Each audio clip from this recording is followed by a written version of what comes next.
ಆಗ್ತದೆ, ಮಣ್ಣಿನಿಂದಲೇ ಮಾವು ಆಗ್ತದೆ, ಮಣ್ಣಿನಿಂದಲೇ ಮತ್ತೆಲ್ಲ ಧಾನ್ಯಗಳು ಉಂಟಾಗ್ತವ.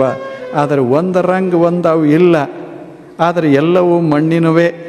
ಹಂಗೆ ಅನಿಸೋದಿಲ್ಲ.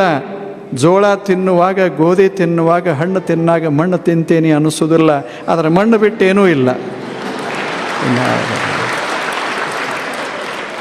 ನೆಲದ ಮರೆಯ ನಿಧಾನ ಇದು. ಎಲ್ಲ ಇರೋದ ಮಣ್ಣಿನಾಗ. ಅದರಿಂದ ಹೆಂಗೆ ಹೊರಗೆ ಬರ್ತದೆ, ನಮಗೆ ಅದು ಆಪ್ಯಾಯಮಾನವಾಗ್ತದೆ, ನಮಗೆ ಹಿತ ಅನ್ನಿಸ್ತದೆ, ಅದನ್ನು ಅನುಭವಿಸ್ತೇವೆ. ಹಾಗೆ ಅನಿಸೋದಿಲ್ಲ ಅಷ್ಟೇ, ಮೊದಲು ಅನಿಸೋದಿಲ್ಲ. ಹಾಗೆ ಭಗವಂತನಿಂದಲೇ ಈ ಜಗತ್ತೆಲ್ಲ ಆಗ್ಯದ. ಆದರೆ ಭಗವಂತ ಅಂತ ಅನಿಸ್ಲಾರ್ದಂಗೆ ಆಗ್ಯದ ಅಷ್ಟೇ. ಬೇರೆ ಅಂತ ಅನಿಸ್ತಿರ್ತದೆ. ಬೇರೆ ಅನಿಸಿದ್ರು ಏನಾಯಿತು, ಇರೋದೆಲ್ಲ ಅದೇ ಅಲ್ಲೇನು.